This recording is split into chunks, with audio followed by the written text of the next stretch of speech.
નમસ્કાર, આપ જોઈ રહ્યા છો ડે સ્પેશિયલ ને હું છું જયસમાને। આજે ડે સ્પેશિયલમાં ખૂબ જ અગત્યના દિવસની ચર્ચા કરવાના છે। આજે છે ઇન્ટરનેશનલ ઓલિમ્પિક ડે। 23 જૂન 1894ના રોજ એક સમિતિ રચાઈ પેરિસની અંદર, અને આ સમિતિ રચાઈ તેને લઈને આજ રોજ દર વર્ષે 23 જૂનના રોજ આંતરરાષ્ટ્રીય ઓલિમ્પિક દિવસની આપણે ઉજવણી કરીએ છીએ। તેના મુખ્ય હેતુઓ, તેના મુખ્ય મૂલ્યો છે તે વિશે આજે આપણે ડે સ્પેશિયલ કાર્યક્રમમાં ચર્ચા કરીશું। ખાસ કરીને વાત કરીએ તેમના આધાર સ્તંભોની, તો ઓલિમ્પિક ડે અને ઓલિમ્પિકના 3 મુખ્ય આધાર સ્તંભો હતા। તે હતા મૂવ, લર્ન અને ડિસ્કવર। મૂવ એટલે કે હંમેશા ગતિશીલ રહો, કોઈ પણ સ્પોર્ટ્સને લઈને, સ્પોર્ટ્સમેન સ્પિરિટને લઈને, અને સાથે જ લર્ન કે નવી નવી રમતો શીખો, અને સાથે જ શારીરિક શ્રમ અને શારીરિક તેના ફાયદા શું છે અને તેના કારણે શું ફાયદા થઈ શકે છે એ, અને ડિસ્કવર રોજ નવી રમત વિશે જાણો, રોજ નવી રમત વિશે શીખો। અને તેના મુખ્ય મૂલ્યો હતા, અને તે મહત્ત્વના મૂલ્યો હતા કે જેના કારણે આખું વિશ્વ એક જ સ્ટેજ ઉપર, એક જ મંચ ઉપર જોવા મળ્યું। તેમાંના હતા એક્સલન્સ, ફ્રેન્ડશિપ અને રિસ્પેક્ટ, કે રમત અને જીવનમાં પોતાનું સર્વશ્રેષ્ઠ પ્રદર્શન આપો, સાથે જ આ પ્રદર્શનની સાથે સાથે નવા મિત્રો બનાવો, નવા દેશના મિત્રો સાથે મળો, એથ્લેટિક્સ સાથે મળો, અને એક કહેવાય ને કે રાષ્ટ્ર પ્રત્યેનો પ્રેમ અને બીજા રાષ્ટ્ર પ્રત્યેનો પ્રેમ એકબીજાને બતાવો, અને રિસ્પેક્ટ કે નિયમો અને તેમજ સાથી ખેલાડીઓ અને હરીફો પ્રત્યેનું સન્માન જાળવવા માટે આ દિવસની ઉજવણી કરવામાં આવે છે। વિશ્વ ઓલિમ્પિક દિવસ કે આંતરરાષ્ટ્રીય ઓલિમ્પિક દિવસની આજે ઉજવણી આખા વિશ્વમાં થઈ રહી છે। તે અંતર્ગત આજે આપણે ચર્ચા કરીશું ઓલિમ્પિકમાં ભારતનું સ્થાન ક્યાં, તે વિશે ચર્ચા કરીશું। અને આ ચર્ચા કરવા માટે આપણી સાથે ગેસ્ટ પેનલમાં જોડાઈ ગયા છે દીપેશ શેઠ, કે જેઓ ડિરેક્ટર છે માર્ક્રોમ સ્પોર્ટ્સના, વિકાસ પ્રજાપતિ, કે જેઓ સેક્રેટરી છે ગુજરાત એથ્લેટિક એસોસિએશનના, અને લક્ષ્મણ કરંજગાવકર, કે જેઓ પૂર્વ સેક્રેટરી છે ગુજરાત સ્ટેટ એથ્લેટિક એસોસિએશનના। દીપેશ શેઠ, વિકાસ સર અને લક્ષ્મણભાઈ, આપનું સ્વાગત છે ડે સ્પેશિયલ કાર્યક્રમમાં। ધન્યવાદ, thank you so very much. સૌથી પહેલા આંતરરાષ્ટ્રીય ઓલિમ્પિક દિવસની આપ સૌ કોઈને શુભકામનાઓ। દીપેશભાઈ, આપણે આપનાથી શરૂઆત કરીએ તો આંતરરાષ્ટ્રીય ઓલિમ્પિક દિવસ છે આજે, સમગ્ર વિશ્વની અંદર તેની રંગેચંગે ઉજવણી કરવામાં આવી રહી છે, ત્યારે આપ કેવી રીતના જોવો છો આ દિવસને? સૌપ્રથમ તો આપનો ખૂબ ખૂબ ધન્યવાદ કે આજે ઓલિમ્પિક ડે માટે એક આપણે ખાસ કાર્યક્રમ કરી રહ્યા છીએ। અને મારું એવું માનવું છે કે ઓલિમ્પિક ડે એ માત્ર એક નામનું નહીં, પણ ખરેખર એક સાર્થક બની શકે એવો કોઈક આપણું સેલિબ્રેશન હોવું જોઈએ, કારણ કે એ સ્પોર્ટ્સને મહત્વ આપે છે, લોકોમાં એની જાગૃતતા વધારે છે। અને આપણે જ્યારે અમદાવાદમાં છીએ ત્યારે જેમ કે અત્યારે ભણકારા વાગી રહ્યા છે કે 2036 ઓલિમ્પિક કદાચ અમદાવાદમાં આવી શકે છે, તો આજે ઓલિમ્પિક ડેના અવસરે આપણે માત્ર 2036 ઓલિમ્પિકનું આયોજન અમદાવાદમાં થઈ શકે એની ચર્ચા નહીં કરતા, પણ ઓલિમ્પિક ભારતને એક રમતગમત પ્રેમી અને સ્વસ્થ રાષ્ટ્ર બનાવવાની તક આપે, કેવી રીતે આપી શકે એની ચર્ચા કરીએ છીએ। એ 15 દિવસનો ઇવેન્ટ નથી, પણ 15 વર્ષ માટે રાષ્ટ્ર નિર્માણનો માર્ગ બની શકે છે। લક્ષ્મણભાઈ, ભારતનું સ્થાન અત્યાર સુધીમાં આપણે 41 મેડલ જીત્યા છે, ગોલ્ડ, સિલ્વર, બ્રોન્ઝ ટોટલ કરીને 41 મેડલ આપણા નામે છે, અને ધીરે ધીરે ભારત તેમાં આગળ વધી રહ્યું છે। બીજી તરફ જે રીતના દીપેશ સરે કહ્યું કે હવે ધીરે ધીરે ગુજરાતની અંદર પણ સ્પોર્ટ્સ એકેડેમી, સ્પોર્ટ્સ કોમ્પ્લેક્સો અને આગામી ઘણી બધી ઇવેન્ટ્સો છે, ઓલિમ્પિક્સ આવી રહ્યું છે અને ઘણી બધી ઇવેન્ટ્સો આવી રહી છે, તેને જોતા હવે ગુજરાતનું સ્થાન ઓલિમ્પિક ક્ષેત્રે કેટલું આગળ જઈ શકે છે? લક્ષ્મણ સર, આપનું અવાજ નથી આવી રહ્યો, અનમ્યુટ કરશો? આપનું માઇક અનમ્યુટ કરો।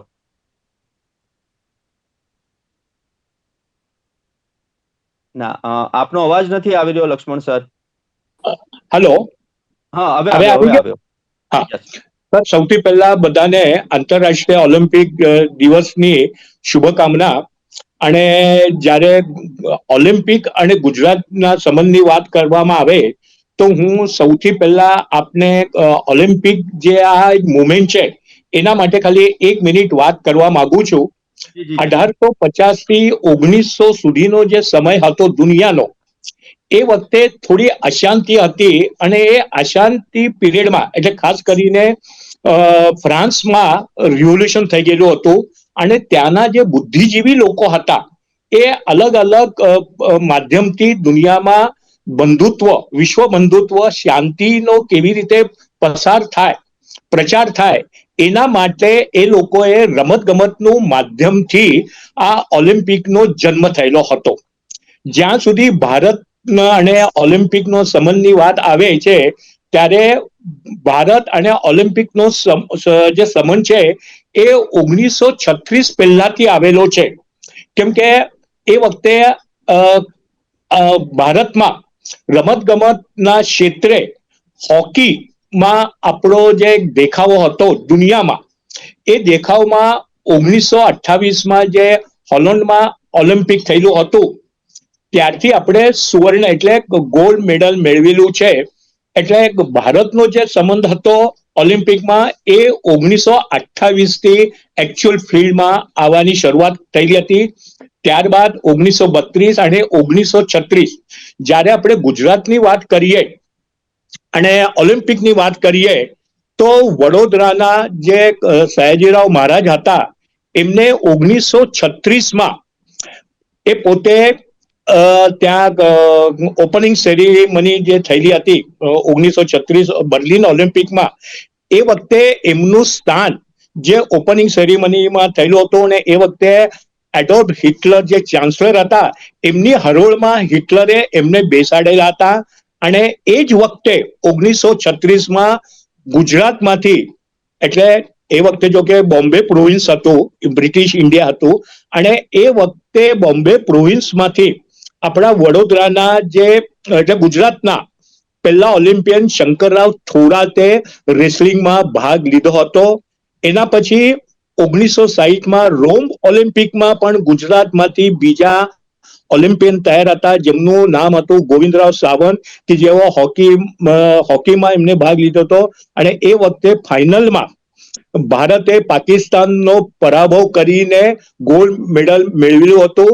એના પછી 2021ની એટલે અત્યારે જયારે કોરોનાના લીધે એક વર્ષ 2020નું ટોક્યો ઓલિમ્પિક જે હતું. લક્ષ્મણ સર, આપને વચ્ચે અટકાવવા માંગુ છું. આપનું મંતવ્ય જણાવતા રહેજો, પરંતુ થોડોક મોબાઈલ દૂર કરી દો કારણ કે આપનો ચહેરો બરાબર નથી દેખાઈ રહ્યો. યસ સર, યસ, હા બસ, yes, perfect. Okay, yes sir. તો 2021માં ત્રીજા એટલે પન્ના જે આપણા ગુજરાતના પટેલ હતા સ્વિમર, અત્યાર સુધીના ઇતિહાસમાં 128 વર્ષનો ઓલિમ્પિકનો આ ઇતિહાસ થયેલો છે. એમાં ગુજરાતમાંથી અત્યાર સુધી 3 ઓલિમ્પિયન થયેલા છે. અને જેવી રીતે અત્યારે આપણે વાત કરી હતી કે 2036માં આપણે એટલે ખાસ કરીને ગુજરાતનો દેખાવ અથવા ગુજરાતનો સહભાગ કેવો હશે તો એ માટે હું પણ ઘણો આશાવાદી છું.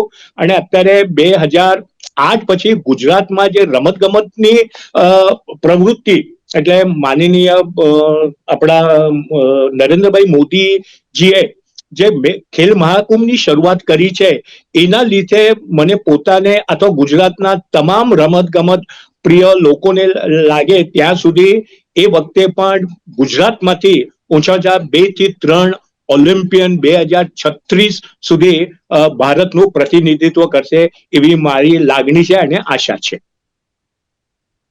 વિકાસભાઈ, આપ ગુજરાત એથ્લેટિક એસોસિએશનના સેક્રેટરી પણ છો અને ગુજરાત હવે ધીરે ધીરે જોઈએ તો વર્લ્ડ વાઇડ કોઈ પણ ક્ષેત્રની અંદર ધીરે ધીરે આગળ વધી રહ્યું છે, હરણફાળ ભરી રહ્યું છે. ત્યારે સ્પોર્ટ ક્ષેત્રે ગુજરાતનું સ્થાન ક્યાં, અને ખાસ કરીને ગુજરાતનો અને વડોદરાનો જે આપણને ઇતિહાસ લક્ષ્મણજીએ કહ્યો, અને તેમણે પણ એક આશાવાદ વ્યક્ત કર્યો છે કે મોટી સંખ્યાના આપણા ગુજરાતવાસીઓને આપણા દેશમાંથી કોઈ પણ ખૂણે ખૂણેથી મોટા ભાગે લોકો ઓલિમ્પિકમાં ભાગ લે અને તેની અંદર આપણે ઘણા મેડલ લઈને આવે તો એક આશાવાદ પણ વ્યક્ત કર્યો છે. આપનું શું કહેવું છે? નમસ્તે, આપ સર્વેને ઓલિમ્પિક ડેની શુભકામનાઓ. ડેફિનેટલી જ્યારે આજે ઓલિમ્પિક ડે સેલિબ્રેટ થઈ રહ્યો છે તો એક ફ્યુચરિસ્ટિક અને હિસ્ટોરિકલ બેકગ્રાઉન્ડ બંનેની આપણે વાત કરીએ તો આપણે ઇન્ડિયા તરીકે 41 મેડલ એટલે hockey, weight lifting, tennis, shooting, athletics, wrestling અને બોક્સિંગ જેવા ઇવેન્ટમાં આપણે લઈ ચૂક્યા છે.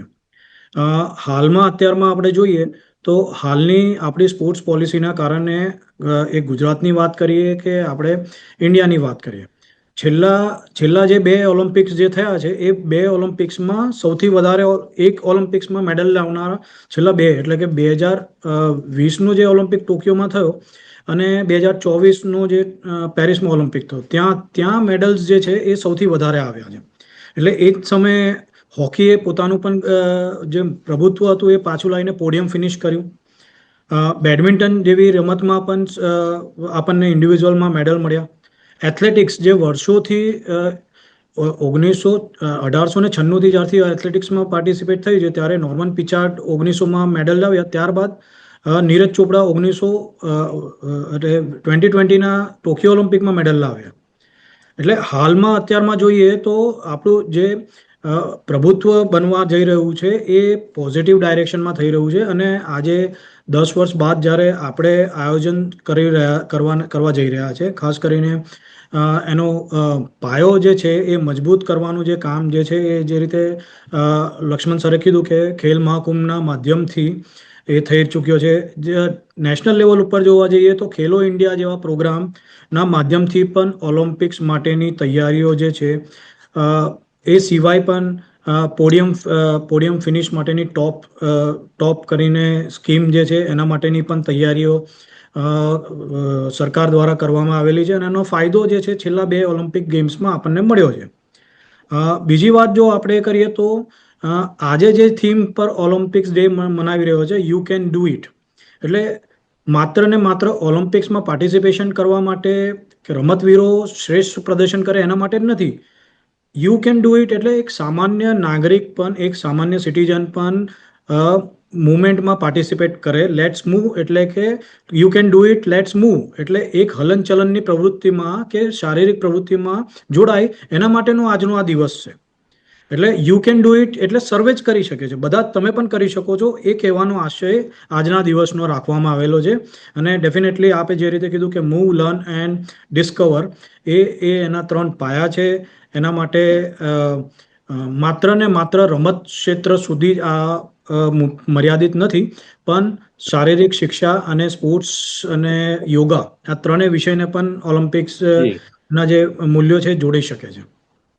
વિકાસજી, તમે મૂલ્યોની વાત કરી, ખાસ સરકારની વાત કરી, તો સરકાર દ્વારા એવા કેવા પ્રબોધનો છે કે જેના કારણે અત્યારે લોકોને ખૂબ સ્પોર્ટ્સ પ્રત્યે લગાવ થઈ રહ્યો છે અને સ્પોર્ટ્સમાં આગળ આવી રહ્યા છે અને હજુ પણ આવે તેવી આશા પણ રાખે છે કે જે મેડલ્સની સંખ્યા છે તેની અંદર પણ ઇન્ડિયા હર વર્ષે વધુમાં વધુ મેડલ જીતે તેવી એક આશા પણ છે અને તેને લઈને અત્યારે આપણી સરકાર કામ પણ કરી રહી છે. તો એવા કયા મુખ્ય પ્રબોધન આપ્યા છે કે જેના કારણે હવે લોકો સ્પોર્ટ્સ તરફ વળ્યા છે? કારણ કે મને હજુ સુધી ઘણી યાદ છે, ઘણી બધી વાર આપણે જોઈએ છે કે ઓલિમ્પિક્સ થાય છે ત્યારે ઇન્ડિયાને રિપ્રેઝેન્ટ કરે છે લોકો, મેડલ જીતીને આવે છે, પરંતુ ક્યાંક એવું થાય છે કે હજુ પણ આપણે સ્પોર્ટ્સમાં આગળ વધવાની જરૂર છે. જી વિકાસજી. બિલકુલ, આપણે જે વાત કરી રહ્યા છે એ માત્ર મેડલ્સ માટેની વાત કરી રહ્યા છે, પણ જ્યારે ઓલિમ્પિક્સનો વિષય હોય છે ત્યારે ઓલિમ્પિક્સ જે છે એ લાંબા ગાળાનું આયોજન હોય છે. એટલે જ્યારથી આપણે લોંગ ટર્મ એથ્લેટિક ડેવલપમેન્ટ પ્રોગ્રામનો પાયો જો રાખવા માંગીએ ત્યારે ઓલિમ્પિક્સને ધ્યાનમાં રાખીને એથ્લીટને તૈયાર કરવાની વાત હોય છે. રહી વાત આપણે ઇન્ટરનેશનલ લેવલ ઉપર મેડલની, તો હાલમાં જે કે 2 દિવસ પહેલાં જ આપણે 6 નેશન વુમેન હોકીમાં ચેમ્પિયન થયા છે, ગોલ્ડ મેડલ લઈને આવ્યા છે. નેધરલેન્ડ જેવી ટીમને અને જર્મની જેવી ટીમને આપણે હોકીમાં પ્રો લીગમાં આપણે હરાવી ચૂક્યા છે. એટલે આ જે બધું કારણ જે છે એ કારણ સરકારની નીતિઓમાં ઓલિમ્પિકના જે રમત જે છે એ રમતને પ્રાધાન્ય આપવાનું, એના માટે આ નવી ખેલ નીતિ બનાવી. ખેલ નીતિમાં સૌથી જરૂરી જે છે એ છે તમારે માટે આંતરરાષ્ટ્રીય કક્ષાની સુવિધાઓ પ્રોવાઈડ કરવાની. એ સ્પોર્ટ્સના ગ્રાઉન્ડ હોય કે એ સ્પોર્ટ્સના ઓલિમ્પિક લેવલના કોચિસ હોય. આ 2 મુખ્ય મુદ્દાઓ જે છે એના ઉપર સરકારે ખૂબ કામ કરી ચૂક્યા છે અને કરી રહ્યા છે, જેના કારણે આવનારી પેઢી જે છે એ તૈયાર થઈ રહી છે. અને ખેલ મહાકુંભ અને ખેલો ઇન્ડિયા જેવી ડોમેસ્ટિક લેવલની સ્પર્ધા કે ખેલો ઇન્ડિયા લેવલ ઉપર થાય છે અને ખેલ મહાકુંભ એ ગુજરાત સ્ટેટ પર થાય છે, પણ એનામાંથી માસ પાર્ટિસિપેશન કરીને ટેલેન્ટ આઈડેન્ટિફિકેશનના જે પ્રોગ્રામ્સ જે છે એના ટેલેન્ટ આઈડેન્ટિફિકેશન કરીને આવનારા વર્ષોમાં આજના બાળકો જ્યારે યુવા થશે ત્યારે ઓલિમ્પિકમાં પાર્ટિસિપેટ કરે એની તૈયારીઓ એ પાયામાં છે.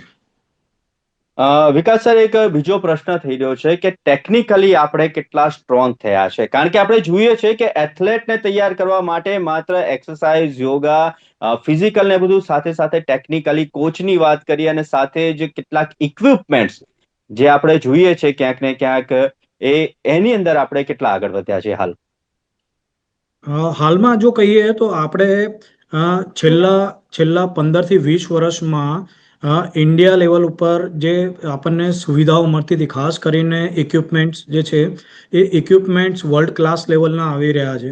ટ્રેનિંગમાં પણ ખાસ કરીને જે એક કિસ્સો કહું આપને કે કોરોના સમયે આપ સર્વેને જ્ઞાત છે કે ભાઈ જે સમયે કોઈ પણ જગ્યા ઉપર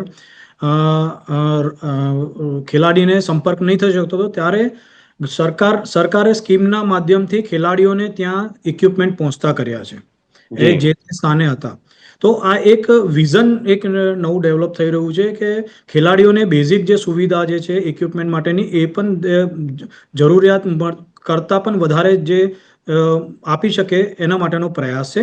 બીજી જે એક વાત કરી કે ટેકનિકલ લેવલ ઉપર જે ટ્રેનિંગ અને કોચિસનું નોલેજ ડેવલપમેન્ટ છે, તો આજે એથ્લેટિક્સ છે, હોકી છે, શૂટિંગ છે, એવા દરેક ગેમમાં કોચિસને વર્લ્ડ ક્લાસ લેવલના કોચિસને તૈયાર કરવાના એજ્યુકેશન પથવે પ્રોગ્રામ્સ જે છે એનું આયોજન થઈ રહ્યું છે. અને છેલ્લા 5 વર્ષમાં આ દરેક એમાં આંતરરાષ્ટ્રીય કક્ષાના જે કોચિંગ કોર્સિસ છે એ આપણા ઇન્ડિયામાં એનું આયોજન થઈ રહ્યું છે. અને આપણા જે કોચિસ છે પોતાનું કેરિયર કોચિંગમાં બનાવવા માટે તેમજ પોતાનું નોલેજ જે છે એ અપગ્રેડ કરવા માટે કોચિસ ટેકનિકલ કોચિંગ સેન્ટરનો એ લોકો ફાયદો લઈ રહ્યા છે. દીપેશ સર, સ્પોર્ટ્સની વાત આવે ત્યારે આપણે છેલ્લા લગભગ 3 કે 4 વર્ષની અંદર જોઈએ તો ઘણા બધા એકેડમી ઓપન થયા છે, ઘણા બધા ગ્રાઉન્ડ આપણને મળ્યા છે અને હમણાં જ સ્પોર્ટ્સ કોમ્પ્લેક્સ પણ મળ્યા છે. ઘણા સ્પોર્ટ્સ કોમ્પ્લેક્સ અત્યારે મેકિંગમાં છે, પણ એ ટૂંક સમયમાં જ પતી જવાના છે કે જેનું ટૂંક સમયની અંદર ઓપનિંગ થશે. દીપેશ સર, સ્પોર્ટ્સ ને આપણે જોઈએ તો કોઈ પણ વ્યક્તિને પૂછો સ્પોર્ટ્સ એટલે સૌથી પહેલા ક્રિકેટ. ગણીને આંગળીના વેઢે ગણી શકાય એટલી જ લોકોને સ્પોર્ટ્સ યાદ છે, પરંતુ ઓલિમ્પિકની અંદર જે ખૂબ જ મોટા પ્રમાણની અંદર સ્પોર્ટ્સનો સમાવેશ થયો છે, તો તે ક્ષેત્રની અંદર આગળ વધવા માટે હજુ પણ એક ડિરેક્ટર તરીકે આપ શું માનો છો, હજુ પણ કેટલી જરૂર છે કે અલગ અલગ સ્પોર્ટ્સ એકેડમી અને એક જ સ્પોર્ટ્સ એકેડમીની અંદર ઘણા બધા સ્પોર્ટ્સ શીખવાડવા જોઈએ? સૌપ્રથમ મારું એવું માનવું છે કે અત્યારે જે રીતની એફર્ટ્સ થઈ રહી છે એમાં એ ઘણી સારી છે, પણ એનાથી કંઈ ઘણી વધારે એફર્ટ્સ મૂકવાની જરૂર છે. ફોર એન એક્ઝામ્પલ, આપણે એથ્લીટ્સની વાત કરીએ તો ગ્રાસરૂટ લેવલ ઉપર આપણે થોડુંક જવું પડે કે શરૂઆત જે થાય છે એથ્લીટની એ બહુ નાની ઉંમરથી થતી હોય છે. અને આપણે ત્યાં આગળ હજી બી ભલે લોકો કહેતા હોય ઘણો બધો ટ્રેન્ડ ચેન્જ થયો છે છેલ્લા 10 વર્ષમાં, પણ છતાં બી આપણે જોયું છે કે પેરેન્ટ્સ તરફથી જે પ્રોત્સાહન મળવું જોઈએ એ હજી સુધી એ લેવલનું મળતું નથી. હું ઘણા બધા હમણાં કોઈક ઇન્ટરનેશનલ ટ્રીપ ઉપર ગયો હતો, ત્યાં આગળ હું કોઈકને મળ્યો હતો, તો પેરેન્ટ્સ એમને લગભગ 5 કે 6 વર્ષના હોય છે ત્યારથી એ લોકો તૈયારીઓ શરૂ કરતા હોય છે. અને એ લોકોનું ડ્રીમ અથવા તો એમ એવું નથી હોતું કે મારો દીકરો કે દીકરી માત્ર ડોક્ટર કે એન્જિનિયર બનશે. એવા તમને કંઈક પેરેન્ટ્સ મળશે કે જે લોકોના ડીએનએમાં, જે લોકોના બ્લડમાં એવું મેસેજ છે ક્લિયર એમના કિડ્સ માટે, એમના છોકરાઓ માટે કે એથ્લીટ બનશે, એ સ્પોર્ટ્સમાં આગળ વધશે, એની રુચિનો જે બી સ્પોર્ટ્સ હોય. સો આપણે શરૂઆત કરીએ તો સૌ પ્રથમ વસ્તુ તો એ છે કે આપણે ત્યાં આગળ આવો મોટો કદાચ જો ઓલિમ્પિક્સ જેવો ઇવેન્ટ થાય તો આઈ એમ શ્યોર કે એની પોઝિટિવ ઇફેક્ટ આપણે જોઈએ તો એવું થાય કે પેરેન્ટ્સના માનસિકતામાં ઘણો બધો ફરક આવી શકે, જે સૌથી પહેલો ચેન્જ છે. સેકન્ડ, યસ આઈ એગ્રી કે જે અત્યારે કોચિંગ છે એનું સ્તર, એની ડેપ્થ એ થોડીક વધારવાની જરૂર છે. પણ સમયની સાથે જે રીતે એફર્ટ્સ આપણે જોઈ રહ્યા છીએ, અત્યારે તમે અમદાવાદમાં જુઓ, the way the development is taking place, એ જોઈને લાગે છે કે આથી 5 વર્ષ પછી અમદાવાદ કોઈ ઇન્ટરનેશનલ કક્ષાનું શહેર હશે, એ કક્ષાના સ્પોર્ટ્સ ઇન્ફ્રાસ્ટ્રક્ચર અવેલેબલ હશે. જ્યારે આ રીતનું ઇન્ટરનેશનલ લેવલનું સ્પોર્ટ્સ ઇન્ફ્રાસ્ટ્રક્ચર અવેલેબલ હશે તો ડેફિનેટલી કોચિંગના સ્ટાન્ડર્ડ, કોચિંગ અને ટ્રેનિંગના જે મોડ્યુલ શેડ્યુલ છે એ બી એ બધા ઇન્ટરનેશનલ લેવલના મેચ થશે. એટલે એક એ પ્રોગ્રેસિવ મેટર છે કે જેમાં આપણે માત્ર છોડી દઈએ કે માત્ર ગવર્મેન્ટ કરશે અથવા તો આપણે એવું કહીએ કે ફેડરેશનની રિસ્પોન્સિબિલિટી છે, એવું ના હોય. આ એક સંપૂર્ણપણે ઇકોસિસ્ટમ છે જેમાં પેરેન્ટ્સથી માંડીને સ્ટુડન્ટથી માંડીને એથ્લીટથી માંડીને સિસ્ટમ એ દરેકે પોતપોતાનો ભાગ ભજવવાનો આવે. પોતપોતાનો ભાગ ભજવવો પડશે. લક્ષ્મણ સર, દીપેશ સરે ખૂબ જ સરસ વાત કરી કે જ્યારે આઝાદીની ચળવળ હતી ત્યારે ઘરેથી લોકો કહેતા હતા કે મારા દીકરાઓ કે મારો દીકરી એ ક્યાંક પોલીસમાં જોડાય, આર્મીમાં જોડાય, એ બધી ભાવનાઓ હતી એ સમયે. અને આઝાદીની લડતની અંદર લોકો તેમના છોકરાઓને મોકલતા હતા કે આપણે દેશ માટે કંઈક કરી છૂટવાનું છે અને એક આપણી લાગણી હતી. તો હવે આવી જ લાગણી એથ્લેટની અંદર પણ આપણે જોવા મળી શકે છે. શું આપણે એજ્યુકેશનની અંદર પણ જે રીતના પીટીના પીરિયડ છે ત્યાં સુધી સીમિત રહ્યા છે, યોગના પીરિયડ સુધી સીમિત રહ્યા છે, તો શું ઓલિમ્પિકને ધ્યાનમાં રાખીને, સ્પોર્ટ્સને ધ્યાનમાં રાખીને પણ આપણે એજ્યુકેશનની અંદર સ્પોર્ટ્સને કમ્પલસરી કરવું જોઈએ? હા, દીપેશભાઈ જે વાત કરી છે એને જ હું આગળ વધારવા માંગુ છું. સૌથી પહેલા રમતગમતમાં પણ એક કલ્ચર હોવું જોઈએ. રમતગમતનું કલ્ચર જો ડેવલપ થશે, જેવી રીતે ખાસ કરીને યુરોપના જે કોમ્યુનિસ્ટ દેશો હતા, ખાસ કરીને રશિયા, હંગેરી, પોલેન્ડ, આ જે દેશો હતા એમાં, અને જર્મની, કે જ્યાં સેકન્ડ વર્લ્ડ વોર પછી રમતગમત અંગેની જે સુવિધા, પાયાની સુવિધા મળી, એટલે આ ધીરે ધીરે કલ્ચર એ લોકોએ ડેવલપ કર્યું. એવી રીતે હવે ભારતમાં પણ આવું જ એક કલ્ચર આવી રહ્યું છે, જેની શરૂઆત ખેલ મહાકુંભથી આપણા દેશમાં થયેલી છે. અને એ જો કલ્ચર હજુ થોડો ડેવલપ થશે અને એના માટે લોકોનો સહભાગ, કેમ કે જે દેશમાં ઓલિમ્પિક થાય છે એ દેશના દરેક નાગરિકોનો એમાં સહભાગ હોવો જોઈએ. કેમ કે હું પોતે બીજિંગ ઓલિમ્પિકમાં 2008માં ગયેલો હતો, તો ત્યાં ચાઇનાની જે પરિસ્થિતિ હું જોયેલી હતી, તો ચાઇનામાં દરેક વ્યક્તિ ભલે રમે કે નહીં રમે એ પછીની વાત છે, પણ એમનો ઇન્ટરેસ્ટ, એને સપોર્ટ કરવાની જે ભાવના હતી, એવી રીતે ભાવના, એટલે આ સ્પોર્ટ્સ કલ્ચર આપણા દેશમાં પણ અત્યારે ધીરે ધીરે વિકસિત થઈ રહેલું છે. અને એવી ખાતરી છે અથવા એવી અનુભૂતિ પણ થાય છે કે આ જ સ્પોર્ટ્સ કલ્ચરના લીધે 2036નું જે ઓલિમ્પિક થવાનું છે ત્યાં સુધી આપણે ઘણું બધું મેળવી લીધેલું હશે. સ્પોર્ટ્સ ઇન્ફ્રાસ્ટ્રક્ચર થઈ રહ્યું છે, ગવર્મેન્ટ તરફથી પોઝિટિવ એવો સપોર્ટ પણ આપણાને મળી રહ્યો છે. તેથી ભારત પણ એક 2036માં એક સક્ષમ રાષ્ટ્ર તરીકે એનું આયોજન તો કરશે, પણ સાથે સાથે પાર્ટિસિપેશન હશે. અને એ વસ્તુ પણ મને લાગે છે કે આપણાને ડબલ ફિગરમાં મેડલ પણ આપણે મેળવીશું, એવી પણ મને ખાતરી છે. લક્ષ્મણજી, દીપેશજી અને વિકાસજી, આપ અમારી સાથે આંતરરાષ્ટ્રીય ઓલિમ્પિક દિવસ ઉપર ચર્ચા કરવા માટે જોડાયા અને ખૂબ જ હેલ્ધી ચર્ચા રહી, અને આપે આપનો કિંમતી સમય અમને આપ્યો તે બદલ ખૂબ ખૂબ આભાર. Thank you. ધન્યવાદ. Thank you so very much. Thank you so much sir. Thank you. તો આંતરરાષ્ટ્રીય ઓલિમ્પિક દિવસની આજે ઉજવણી વિશ્વભરમાં થઈ રહી છે અને હવે ઇન્ડિયા રિપ્રેઝેન્ટ કરવા માટે જઈ રહ્યું છે ઓલિમ્પિકને, અને વધુમાં વધુ મેડલ જીતે તેવો એક આશાવાદ પણ વ્યક્ત કરવામાં આવ્યો છે. તો ડે સ્પેશિયલમાં હતી આજની ચર્ચા. આવતીકાલે નવા વિષય સાથે ફરી મળીશું. ત્યાં સુધી મને આપશો રજા. નમસ્કાર.